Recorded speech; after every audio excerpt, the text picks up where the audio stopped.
बच्चों लास्ट बात कर रहे थे हम लोग बफर्स के बारे में और हमने पढ़ा कि बफर्स इस तरह के मिक्सचर या सॉल्यूशंस होते हैं जिनको जब कभी किसी रिएक्शन मिक्सचर के अंदर डाला जाता है तो वो रिएक्शन मिक्सचर का नेचर, एसिडिक या बेसिक नेचर चेंज नहीं होने देते।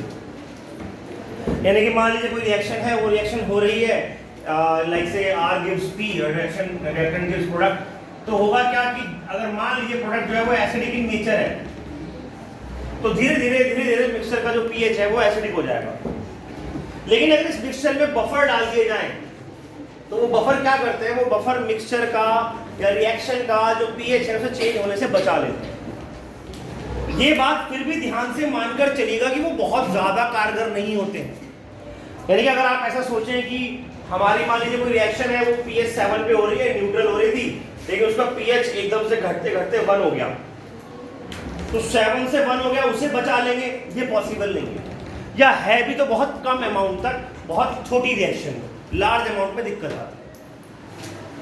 तो अगर हम डेफिनेशन की बात करें pH बचाने वाली बफर की, तो buffer are the substances which when mixed in any reaction they help in resisting the change in pH up to some extent.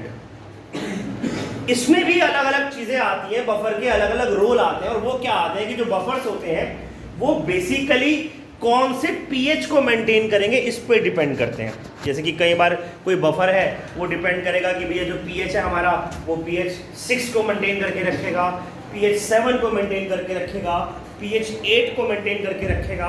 यानी कि अगर सॉल्यूशन एसिडिक है तो एसिडिक बनाए रखेगा, बेसिक है तो बेसिक बनाए रखेगा वगैरह। अगर सॉल्यूशन एसिडिक है तो बफर भी एसिडिक चाहिए। हमने कल पढ़ा there are 2 type of buffer, acidic buffer and basic buffer. Solution basic है तो बेसिक बफर चाहिए। तो बफर की अपनी अपनी एक जगह होती है, अपना अपना एक टाइप होता है, कौन सा बफर कहाँ यूज करना है, किस बफर से कैसे चीजें बचाई जा सकती हैं वगैरह वगैरह वगैरह। अब बफर ये काम करते कैसे हैं उसको हम बोलते हैं क्या, बफर एक्शन। क्या बोलते हैं उसको, बफर एक्शन। क्या होता है बफर एक्शन, लिखेगा, मैं आपको डेफिनेशन लिखवा रहा हूँ, लिखेगा definition. The ability of a buffer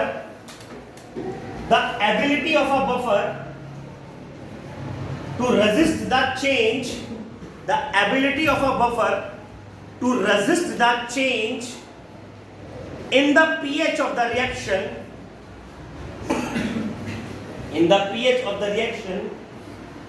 when small amount of acid, when small amount of acid or base is added in it. When small amount of acid or base is added in it, उसमें थोड़ा सा amount का acid या base add कर दिया जाए, उसके बाद pH को रोका जाए कि वो बढ़े ना या घटे ना, तो इसको बोलते हैं क्या, बफर। जैसे मैंने कल बताया था कि बायोलॉजिकल लिविंग बीइंग्स में भी ऐसा होता है। जैसे फॉर एग्जांपल आपने क्या करा, आपने भटूरे पे लिए, कहीं पर मुफ्त में मिल रहे थे तो 2 की जगह 4 खा लिए, कैपेसिटी 2 की थी 4 खा लिए, कहीं पकौड़े खा लिए, कुछ और खा लिया, तला वाला खा लिया, तो क्या होगा, एसिडिटी। उसको बचाने के लिए क्या करते हो, फिर सर इनो खा लेंगे, है ना। अच्छा, इनो का तो प्रयोग भी अपने आप में बहुत बेहतरीन प्रयोग है। इनो किस लिए बनाया गया था, एसिडिटी को कम करने के लिए। किसकी एसिडिटी को, भटूरे पकौड़े की एसिडिटी हो जाती है, उसको कम करने के लिए। लोग इतने कमीन हैं कि भटूरे बनाने के लिए इनो यूज कर लेते हैं। डो को, जब भटूरे को फ्लफी बनाना होता है उसमें इनो डाल रहे हैं, तो इनो वाला भी सोचता होगा साला मैंने तो एसिडिटी कम करने के लिए करा था, उन्होंने मेरा ही जुगाड़ लगा। खैर,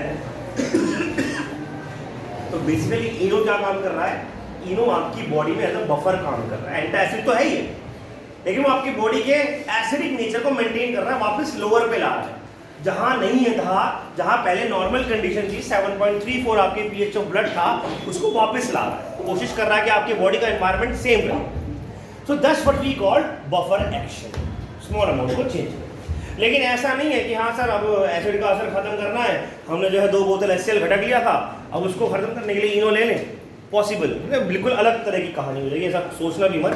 तो इस तरीके से बफर का काम चलता है। बफर काम कैसे करता है, कल मैंने आपको बताया था कि बफर जो होते हैं वो 2 प्रकार के होते हैं, एसिडिक बफर और बेसिक बफर। एसिडिक बफर क्या होते हैं, एसिडिक बफर वो होते हैं जिनके अंदर वीक एसिड दिया जाता है, जैसे कि मान लीजिए CH3COOH, ये टूटकर बनाता है क्या, CH3CO minus plus. Of course आप एक्वस लिखोगे यहाँ पर तो ये एक्वस, ये H3O प्लस हो जाता है तो इसीलिए H3O प्लस एक्वस कह दिया गया। और इसका सॉल्ट विद स्ट्रॉन्ग बेस, ये याद करके नहीं आए हो, जो कि टूटेगा कैसे, इस तरीके से Na+। अब बफर काम कैसे करेगा? मान लीजिए आपकी कोई रिएक्शन है और वो रिएक्शन क्या है, वो रिएक्शन है R gives P plus H plus। अब सर ये H plus कहां से आया, यानी कि रिएक्शन में एसिड बन रहा है। रिएक्शन में क्या बन रहा है, रिएक्शन में क्या बन रहा है, एसिड। अब यहां पर काम चलता है बफर से, कैसे वो समझिएगा। रिएक्शन का H plus आयन कंसंट्रेशन बढ़ा, जब H plus आयन कंसंट्रेशन बढ़ा तो H plus आयन किसका बढ़ा, जो रिएक्शन है उसका, या जो आपने एसिड डाला उसका, रिएक्शन। लेकिन H plus तो ये भी दे रहा है भाई, H3O प्लस तो यहां से भी मिल रहा है, नहीं मिल रहा, बोलो। अच्छा दूसरी बात, हमने कल एक चीज पढ़ी थी, कॉमन आयन इफेक्ट, पढ़ी थी कि नहीं। कॉमन आयन इफेक्ट क्या कहता है कि जब कभी कोई वीक इलेक्ट्रोलाइट है उसके सामने स्ट्रॉन्ग इलेक्ट्रोलाइट डाला तो वीक इलेक्ट्रोलाइट का टूटना कम हो जाएगा, वीक इलेक्ट्रोलाइट का टूटना कम हो जाएगा। अब क्या करा, एक तो इसका टूटना पहले ही कम हो रहा है इसकी वजह से, एक तो CH3COOH का टूटना पहले ही कम हो रहा है किसकी वजह से, CH3COOH। ऊपर से जो रिएक्शन थी उसमें H प्लस निकल रहे हैं, ये बढ़ गए, ये क्या होगा, ये और बैकवर्ड जाएगा, यानी कि जो पहले बैकवर्ड जा रहा था वो बैकवर्ड और भी, इसका मतलब H प्लस बैक मारेंगे, H प्लस, और जब बैक मारेंगे खत्म हो जाएंगे तो एसिडिक नेचर भी खत्म हो जाएगा। इस तरीके से बफर काम करता है। आई बात समझ, तो लिख लो, मैं इसे लिखवा देता हूँ। पहले लिखो, let us consider a reaction in which acidic buffer is used. Let us consider a reaction in which acidic buffer is used. कौन सा, यही वाला जो सामने लिखा है।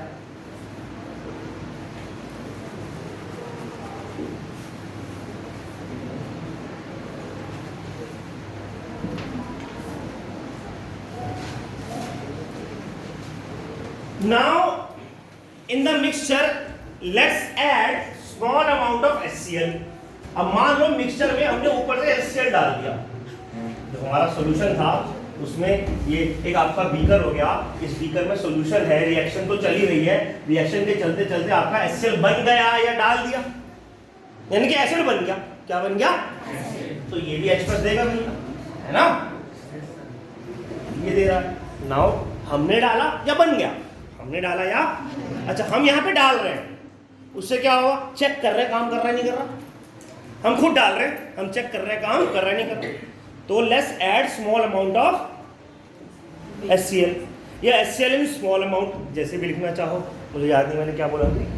Let's add small amount of HCl which will increase the acidic nature or lower the pH, which will increase the acidic nature or lower the pH, or lower the pH।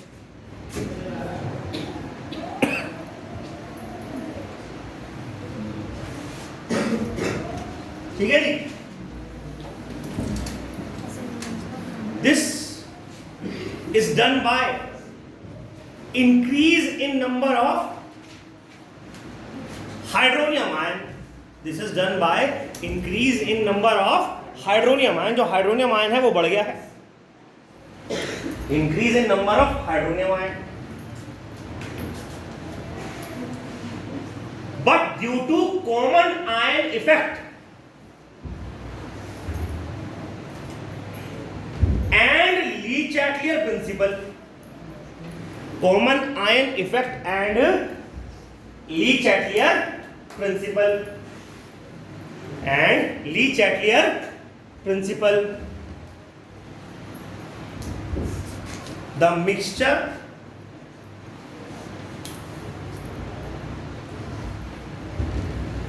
with weak acid, या the weak acid लिखो, mixture काट दो, the weak acid follow backward reaction,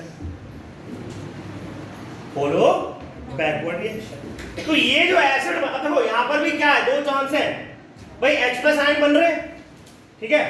ये back क्यों जा रही थी, इसकी वजह से CaCO- की वजह से। अभी भी बैक जाना पड़ेगा, किसकी वजह से, SO+। किसको, HCl को, इसको क्यों, ये भी वीक है, ये भी वीक है, लेकिन ये ज्यादा वीक इलेक्ट्रोलाइट है। तो इन तीनों में सबसे वीक कौन है, ये बैकवर्ड जाएगा। जितना ये बैकवर्ड जाएगा उतना ही H3+ को क्या कर देगा। अच्छा अब सुनो, ये बैकवर्ड चला गया तो निपट गया, लेकिन एसिड तो अभी भी गिरा हुआ है, एसिड तो अभी भी गिरा हुआ है, अब क्या करोगे।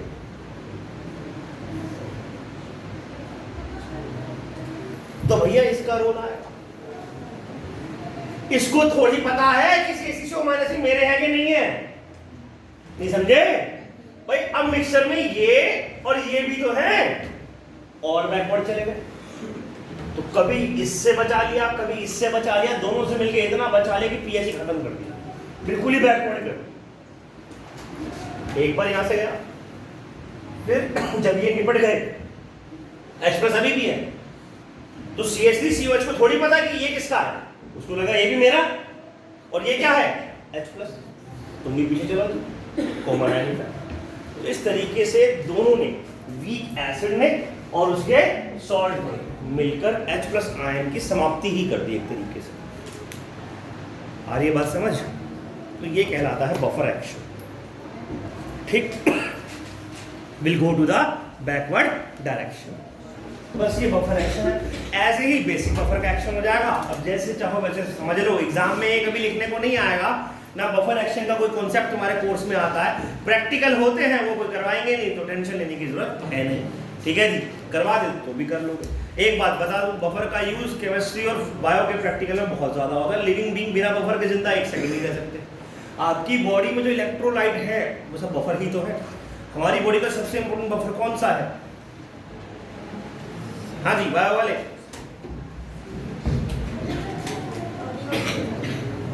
सुना आजकल रेस्पिरेशन पढ़ रहे हो, तो सुना उसमें CO2 की कंसंट्रेशन पढ़ रहे हो, सुना उसमें हैम्बर्गर शिफ्ट फिनोमिना क्या है वो, what is hamburger shift phenomena, what is saturation of CO2,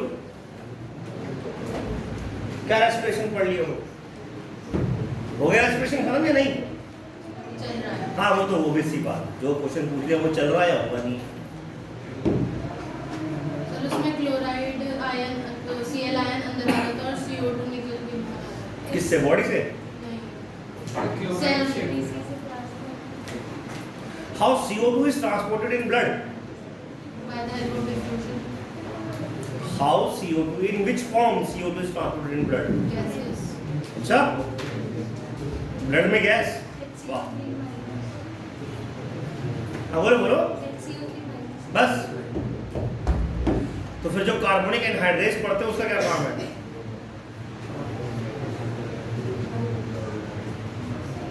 कुछ पढ़े भी हो रेस्पिरेशन में या नहीं पढ़े हो, किसको, वैसी बात है, कार्बोनिक एनहाइड्रेस कार्बन डाइऑक्साइड किसी कंपाउंड को तोड़ के CO2 निकालेगा। सर CO2 और H2O HCO3 में कन्वर्ट होते हैं, तब कार्बोनिक एनहाइड्रेस का काम होता है। क्या काम होता है कि वो H2CO3 बनाता है और H2CO3 फिर तो बना रहा है कि तोड़ रहा है, एनहाइड्रेस का दोनों काम है, वाह, एक बनाता है एनहाइड्रेस, एक तोड़ता है। अगर आप ये बात करो ना बायोलॉजी में सबसे इंपॉर्टेंट एंजाइम्स कौन से हैं, तो 3 एंजाइम सबसे टॉप पर आते हैं आपके जीवन में, RNA polymerase, DNA polymerase and carbonic anhydrase. Carbonic anhydrase is one of the most abundant enzyme found in living beings. दुनिया में चाहे आदमी हो कि जानवर हो, सांस हर कोई ले रहा है, कार्बोनिक एनहाइड्रेस और DNA पॉलीमरेज और RNA पॉलीमरेज, इनके बिना काम नहीं चलता। उसका फंक्शन नहीं पता तो ठीक से। अच्छा ये तो किस्मत मेरी अच्छी थी, क्या कल निकलते वक्त वो डायग्राम सा दिख गया हमारे बोर्ड पे बना हुआ, मेरे को लगा चलो यार मैडम ने आज इन्हें कार्बोनिक एनहाइड्रेस पढ़ा दिया है, मजा आ गया इनका बच्चों को। कार्बन और H2O को मिला के H2CO3। अच्छा तो फिर किसकी फॉर्म में घूमी CO2 ब्लड में, किस फॉर्म में घूमी ईश्वा, देखो भैया यही प्रॉब्लम है। That is one of the top ranking university in world of engineering. जो इंजीनियरिंग में सबसे ज़्यादा आविष्कार हुए हैं वो MIT से हुए हैं। तो देख लो, MIT जाना है कि MIT जाना, मर्जी तुम्हारी। तो रक्षित जी, वो वाले MIT जाने से पहले ये वाला MIT की तरफ से निकल लो, तुम उसी में बहुत है तुम्हारा काम। हमारे टीचर ने हमें कहा था और हमने मानी नहीं। हमारे टीचर ने कहा था तुम्हारी पढ़ाई डिसाइड करेगी कि हनीमून मोदी नगर में मनाओगे कि मैनहट्टन में मनाओगे।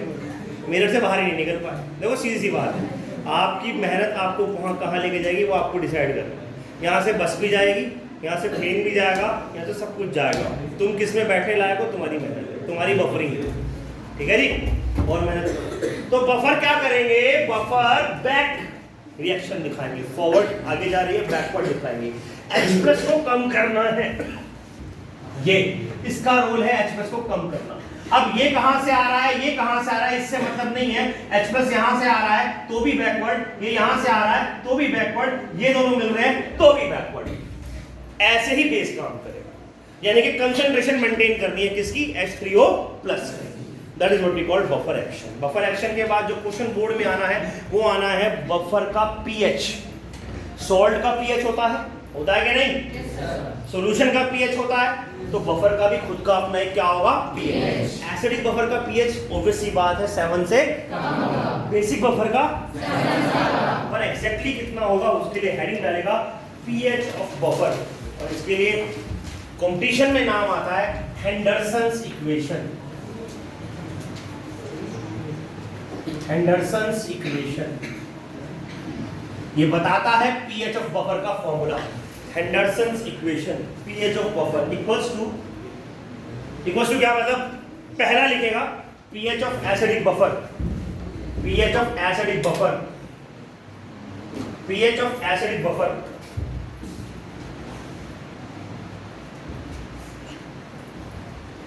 तो pKa plus log salt upon acid. Salt क्या, सॉल्ट का क्या, कंसेंट्रेशन, स्क्वायर ब्रैकेट है ना। एसिड का भी क्या, ये जो आपने सॉल्ट लिया और उसका एसिड लिया, इन दोनों की concentration pKa plus log salt upon acid की concentration, pH of acidic buffer. pH of basic buffer, pH of basic buffer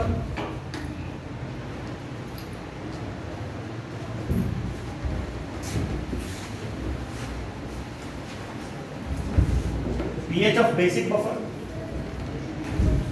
ये हो जाएगा भैया POH equals to PKB plus log salt upon base की कंसंट्रेशन। और फिर pH क्या हो जाएगा, 14 माइनस POH, 14 माइनस POH। अच्छा, इसको pKa की जगह क्या लिख सकते हो, माइनस लॉग, बताया था, plus log salt upon acid. ऐसे ये हो जाएगा POH equals to minus log plus log salt upon base.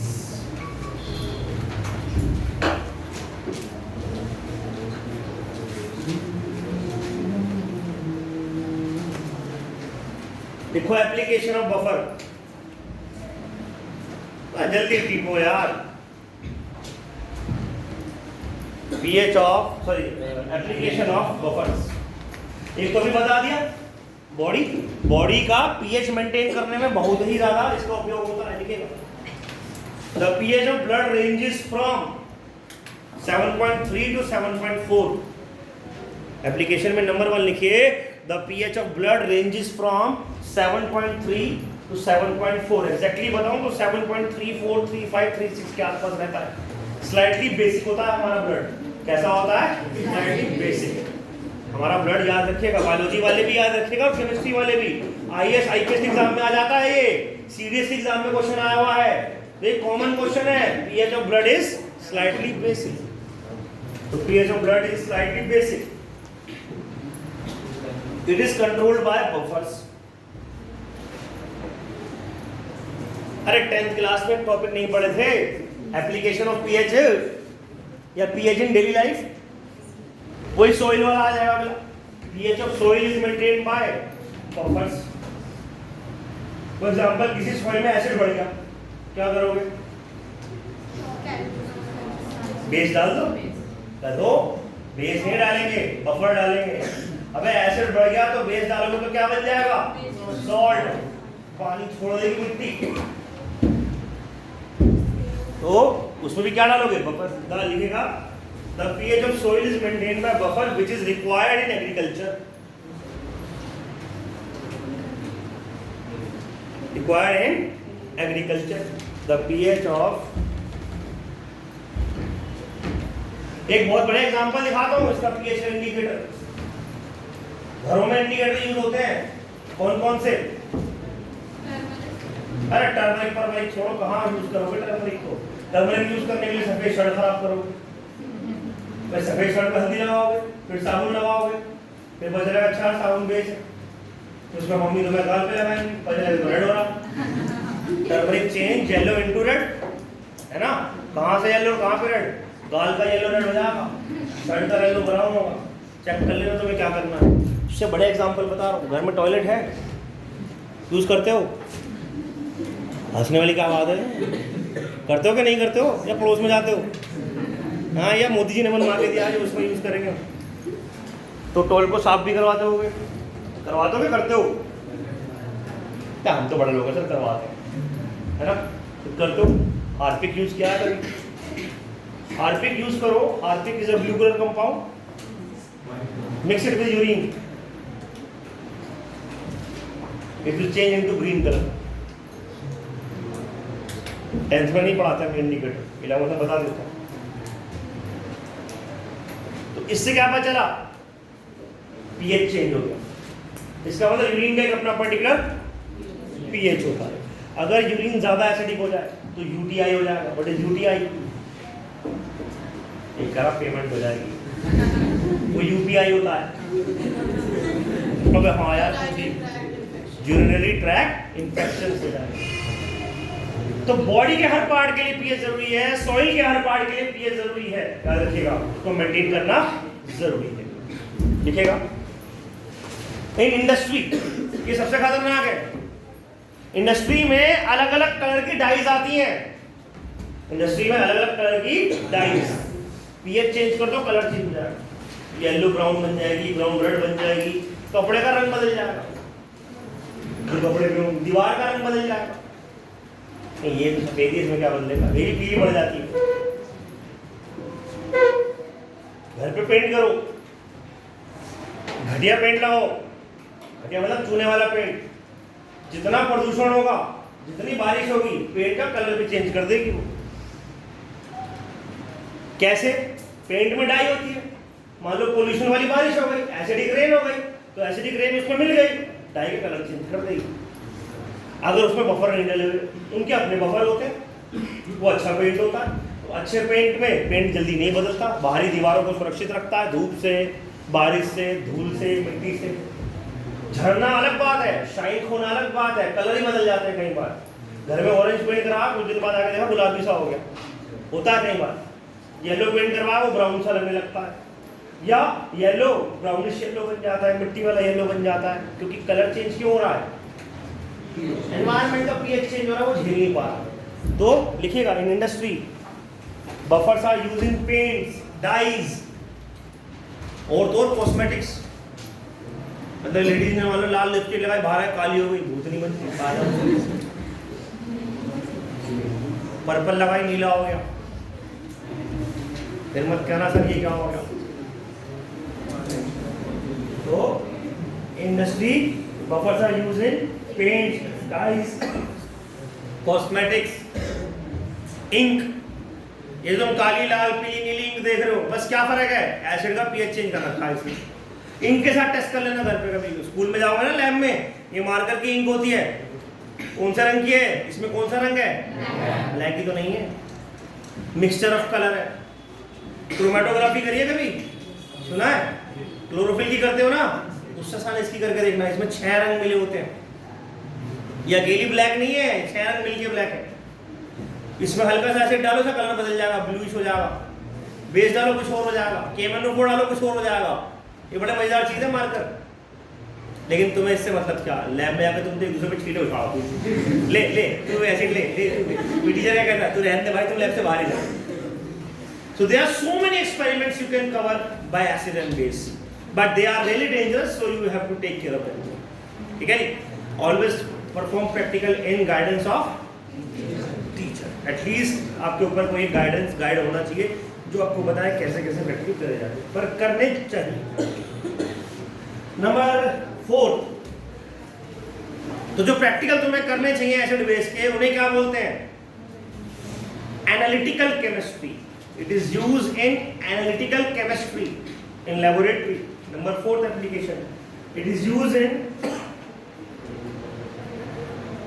analytical chemistry. In analytical chemistry in laboratory. Analytical chemistry कैसे, जैसे मान लो आयरन है, आयरन कौन से रंग का होता है, ग्रीन। कौन सा लोहा ले रहा है, ग्रीन होता है, फुल किससे तो नहीं मंगवा रहा कहीं।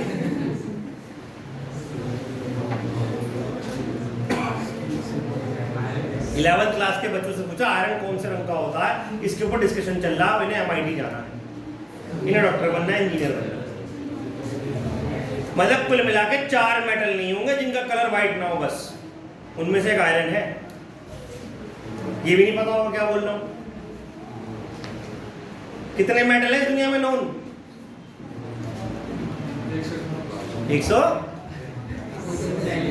225, कितने, 225 नोन है ना, ये 26 हो गया वो, अब 225 भी नहीं पता, 26 भी नहीं पता, क्योंकि बावरो टोटल एलिमेंट 118 है, तो फिर ना नहीं करी जाती। सर कह रहे तो सही कह रहे होंगे, हाँ यार 125 ही होंगे यार, सर आप कह रहे तो होंगे 118 में से 22 नॉन मेटल है बाबू, तो कितने बचे, 98, इतने मेटल है। उनमें से केवल 4 मेटल ऐसे हैं जो पीले या ब्राउन है, बाकी सारे क्या है, वाइट है, सिल्वरी वाइट है, समझे, याद रखिएगा इस बात को। अब कैसे रखना है वो तुम देखो, कौन कौन से 4 हैं, एक तो मैंने बता दिया कौन, और गोल्ड है, और कॉपर, वेरी गुड, एक बचा सोडियम वाइट है बेटा, लेड येलोइश होता है बेटा, 96 होंगे, 96 कर ले यार, 2 एक्स्ट्रा दे दूँ। वो बंदा मैच में लगा पड़ा, वो 4 से मतलब नहीं है, कोई बात, अब तो मिल गया, गुड, बस दिस इज कॉल्ड अटेंटिवनेस, सही बात है। पहले से पुराना मुद्दा क्लियर करो। नंबर 5 आता है वो चीज जो तुम बड़े चाव से खाते हो, फूड, इन फूड इंडस्ट्री। फैंटा पीली लाल लाल मजा आ गया, कोको कोला पीली काली काली मजा आ गया। पहले कोको कोला ग्रीनिश कलर की होती थी, तुमने ना देखी होगी, बहुत पहले की बात बता रहा हूँ, आज से 15 साल पहले की, ग्रीनिश लस्टर के साथ आती थी वो, green lustre of coca cola. अब ग्रीन लस्टर क्या होता है, थी काली। जैसे बड़ा अच्छा एग्जांपल देता हूँ, देखो तुम्हें डाइस का और बफर का और कलर चेंज के इंडिकेटर का। चने खाया कभी, छोले कहते हैं पंजाबी में इसको, काले छोले, छोले काले चने मतलब छोले। घर पे बनवाए, कैसे बनते हैं,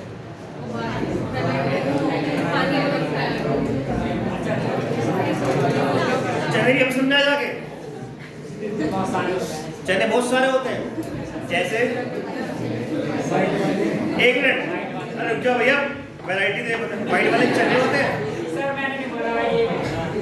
और जो तू कह रहा है वो मटरे होते हैं, मटरे चने ना होते वो जिसकी चाट खाता तो बाबले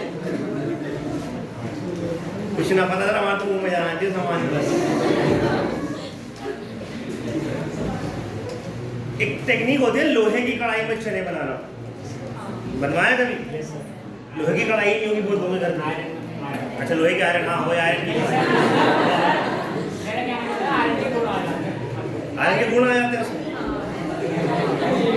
जब काले चने बनाओगे तो काले चनों की तरी कैसी होगी? अबे काले चनों की तरी भी कैसी होगी? अफ्रीका में लड़का पैदा हो रहा है तो उसके दांतों का कलर कैसा होगा? कितने लोग कह रहे हैं सफेद? रेज योर हैंड, बेईमानी झूठ मत बोलना। बताओ वो कह रहे सफेद होंगे, तब पैदा हुआ वो कॉमन सेंस है तुम्हारी यार। अफ्रीका में लड़का हुआ कि मुंह से दांत होंगे सर सफेद होंगे, ये कोई क्वेश्चन है? मैंने बोला लड़का पैदा हुआ है ये भी। अच्छा एक सेकंड तू मुझे बता दे पैदा हुआ है उसके दांत क्या होंगे के लिए हिंदी में बता दे, क्या बोलेंगे इसके अलावा? बोल बोल बोल, मैं भी देखूँ कौन सी ग्रामर लगाएगी भाई। जो पैदा हुआ उसके भी होंगे ही ना, या होते थे? तो वुड बी की तरह हिंदी बताइयो। हाँ हाँ प्रेजेंट परफेक्ट भी कोई चीज होती है बेटा? मुझे बता रही इंग्लिश है, मैं पार्टिसिपेट करूँगा। Thank you. तो कलर हरा रंग का कलर हो जाता है लोहे की कढ़ाई में बनाने से।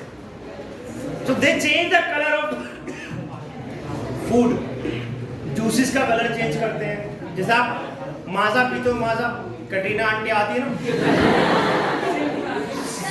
वही स्लाइस माजा जो तो ये याद रहता सर, ऐसे मत कहो सर हैं। कटरीना के साथ आपने माजा कहते हैं, स्लाइस में आती है वो जो घूमता पकड़े आराम से देखता है। अब शर्मा मत फुजैल, कोई बात नहीं। तो उसमें जो तुम्हें स्वाद आता है मैंगो का और जो कलर आता है, अच्छा उसमें बोलती है हर बूंद में हाफूस आम। हाफूस आम क्या रुपए किलो है? पता चलने का भी नहीं, इंडिया में मिलता भी कम है, मेरठ में आता भी नहीं है। अगर तुम्हें लेना है तो मेरठ में ऑनलाइन मंगवाना पड़ेगा या किसी के हो तो ही ला के देगा। आम दुकानों पर बिकता नहीं, बहुत महंगा है, मेरे ख्याल 800-900 रुपये किलो से स्टार्ट है। बेटा ऑनलाइन डालियो हाफूस आम, एक आम का 1200 से 1500 रुपये लेंगे, और तब भी ओरिजिनल भेजेंगे, गारंटी नहीं है। और उस आम की खास बात बता देता हूँ मैं तुझे, जहाँ तू रहती है ना वहाँ अपने घर पे काटियो, कन्हैया की दुकान तक खुशबू आएगी उसकी। 100 मीटर की खुशबू की गारंटी लेके काटते हैं वो, कि 100 मीटर बाद तक पचेगा कि जगह में आम कटा है। It is a top most variety of mango, उसका एरोमा बहुत अच्छा है, इस एरोमा से भी अच्छा है। स्ट्रॉन्ग एरोमा है, स्ट्रॉन्ग परफ्यूमिंग एरोमा, मतलब उसकी सुगंध है वो बहुत ज़्यादा है। जैसे कई बार आप घर से निकल लो, मोहल्ले में निकल लो, कहीं चिकन बन रहा हो, पता चल जाता है आज यहाँ कटा है, कहीं हलवा बन रहा हो देसी घी में पता होता है आज क्या देसी हलवा बना है ना। ऐसी आम भी पता चल जाता है। और पहले तो खैर मेरठ में ऐसे आम बहुत आम मिलते थे जिसमें बहुत खुशबू हुआ करती थी, अब तो सारे मसाले वाले आ गए, सब हाइब्रिड आ गए। तो ये जो कलर है, ये जो स्मेल है, ये भी डाइस की मदद से बनाए जाते हैं। आप स्लाइस लाओ, उसमें 2 बूंद हार्पिक की डाल दो, नहीं पीना नहीं है उसके बाद, पर आपको कलर चेंज समझ में आएगा, समझे? चले तो हंसी मजाक हो गई, बात समझ में आ गई। तो क्या बता रहा उसको बार बार?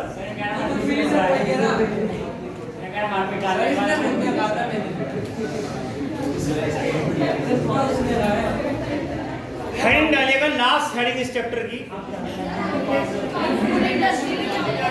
इंडस्ट्री का बता तो दिया भाई। फूड इंडस्ट्री में क्या, अब ये सारी कहानी लिखाऊं? स्लाइस में कैटरीना ने ये बोला या उसमें ये फूड इंडस्ट्री में यूज होते हैं, बात खत्म हो गई। अब किस में लिखवाऊं? To maintain the colour. भाई अगर आपके स्लाइस या कोई ऐसा कोई फूड प्रोडक्ट ला रहे हो, वो चाहते हैं कि आपका जो फूड प्रोडक्ट है वो असली दिखे। नोर का सूप लाए, आप रियल का सूप लाए, मान लो आप कीवी सूप ग्रीन कलर का होना चाहिए, लेकिन जब आप सूप निकालोगे, या सूप बोल रहा हूँ, सॉरी जूस, आप जूस निकालोगे वो ग्रीन कलर का होगा ही नहीं। आप कीवी का जूस घर पे निकालो, आपको ग्रीनिश नहीं मिलने का, जितना ग्रीन रियल वाला दे देगा, ऊपर से और ग्रीन डालता है वो, समझ रहे हो? आप जो अनार का जूस निकालोगे वो ब्लैकिश ब्राउन कलर का आएगा, लेकिन अगर आप मार्केट से ऑरेंजिश कलर बड़ा मस्त निकल के आएगा, रेडिश कलर निकल कर आएगा। इतना रेड तो घर पे नहीं निकलने का। क्या करा उसने? फ्लेवर डाल दिया। और क्या करा उसने? कलर डाल दिया। अब ये लिखा हूं, it is using food industry, और फूड इंडस्ट्री में कलर्स तो आते ही हैं, फ्लेवरिंग कलर, ठीक है जी। हेडिंग डालेंगे, लास्ट हेडिंग इस चैप्टर की, सोल्यूबिलिटी इक्विलिब्रिया। सोल्यूबिलिटी इक्विलिब्रिया, बीरा मालूम है?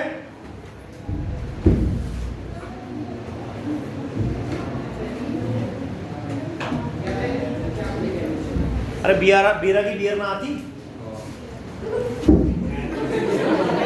और मेरा वहां से एक बना है सोल्यूबिलिटी इक्विलिब्रिया। नाम से पता चल रहा होगा, पहले दिन जब हमने इक्विलिब्रियम पढ़ा था तो पहले दिन इक्विलिब्रियम में बात करी थी, दो तरह के इक्विलिब्रियम होते हैं, फिजिकल और फिजिकल इक्विलिब्रियम में हमें स्कूल में कराया जाएगा solid liquid, liquid gas, solid gas. मैंने कहा था एक और इक्विलिब्रियम होता है सोल्यूबिलिटी का, और मैंने कहा था लोग इसके बारे में शुरू में बात नहीं करते, एंड में पढ़ाते हैं। तो अब हमें उसी के बारे में बात करनी है कि किसी भी सॉल्ट में, सॉरी किसी भी एक्वस कंडीशन में, मीडियम में, सॉल्वेंट में कौन सा सॉल्ट कितना घुलेगा कितना नहीं घुलेगा। समझिएगा बात को मैं क्या कहना चाह रहा हूं। हम 9th क्लास में एक रिएक्शन पढ़ा करते थे, अगर आपको याद हो, Na2SO4 plus BaCl2 gives NaCl plus BaSO4, और BaSO4 के आगे लग जाता था क्या? BPT, यानी कि वो नीचे बैठ जाते।